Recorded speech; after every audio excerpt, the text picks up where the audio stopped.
Brandon hit us. He said, for the longest time, I viewed programs like Georgia and Ohio State as recession-proof. However, in this new era of NIL, transfer portal, roster retention becoming more challenging, will we see less recession-proof programs and more rotation at the top of college football?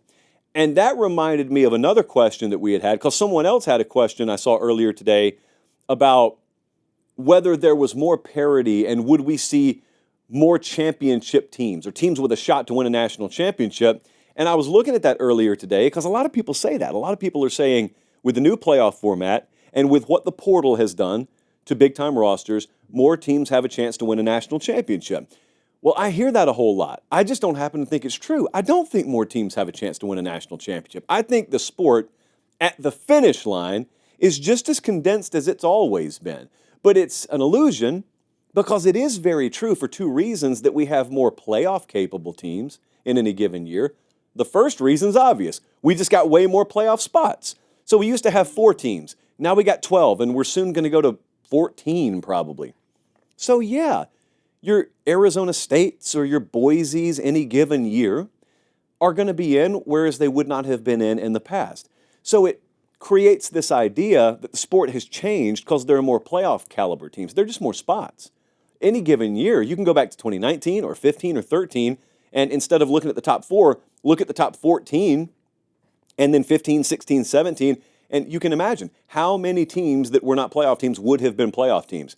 But the second part is the funnier part to me because the second part is we have more championship-capable teams. I don't believe that. I think we have more playoff-capable teams. Championship-capable and playoff-capable are two very different things these days. So think about this.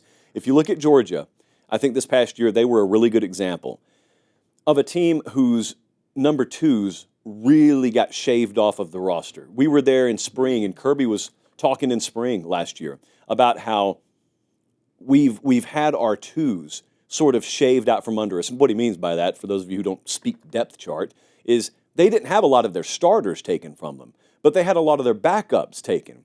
And any given year, these big-time programs run the risk of having their backups taken because Texas's backups or Ohio State's backups or Georgia's backups are good enough to start at most other places.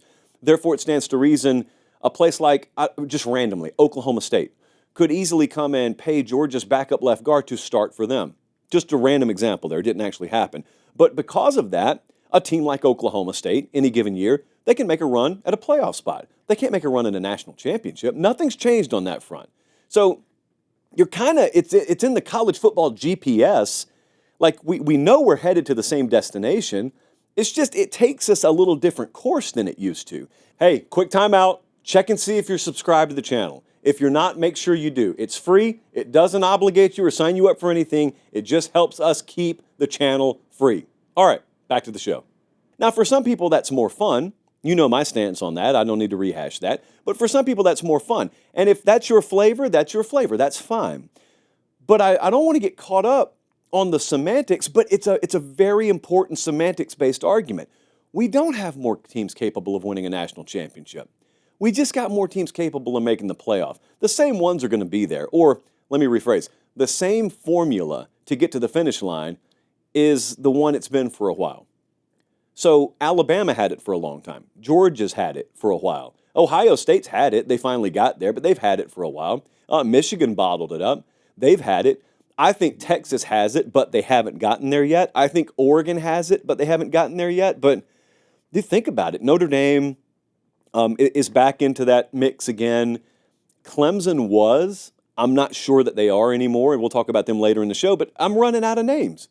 I'm running out of names. So how is that any different than the way I would have talked about the sport 5 years ago or 10 years ago? I probably would have mentioned the same list of 5 or 6 teams. They're interchangeable, but there would have been 5 or 6 teams that I think could win a national championship. So nothing's changed. I know all the follow-ups to that. The follow-ups are, well, Josh, even if the destination has changed, or even if the destination's the same, the journey has changed.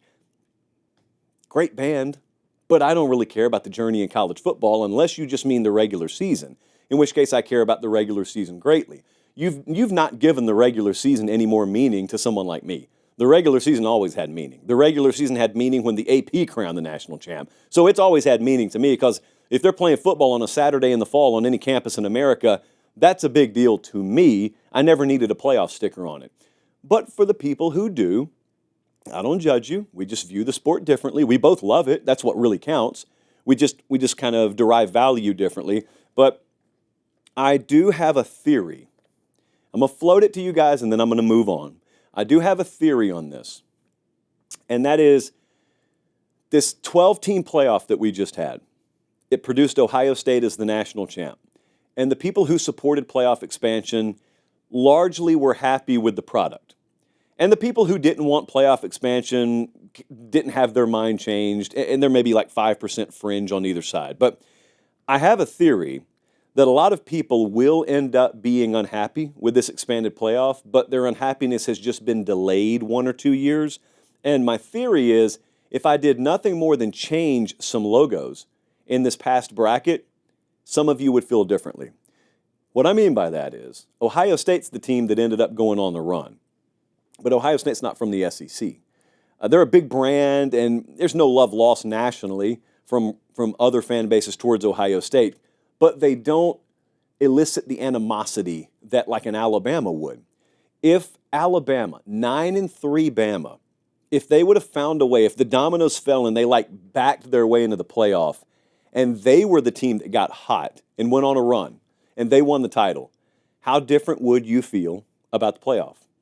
I'll give you another example. Let's say that was happening. Let's also say, instead of Penn State getting the draw they got, where they faced SMU and then Boise, what if Tennessee got that draw? And Tennessee won the first 2 games, and you ended up with a bunch of SEC teams in the quarterfinal, semifinal round, and it ended up inevitable that you came to realize the system was disproportionately built to benefit the likes of the SEC and the Big Ten, because it is. It's just the Big Ten happened to take advantage of it in year 1, but just as readily, the SEC will end up doing that too. So I'm a believer that the same teams are going to win that have been winning, or the same formula is going to win. Now, if Texas A&M gets that formula figured out, they're capable of inserting themselves. LSU is capable of inserting themselves. USC is capable of reinserting themselves into that conversation. But there's a line, and below that, you've got most of the sport that I don't think at their best is capable of inserting themselves into that conversation. Now, you know my conclusion. You know the bow I always put on these conversations. I'd love to be wrong about that. I don't think I am, but I'd be happy to be wrong about that. But I wouldn't ever recommend you put your faith in the playoff.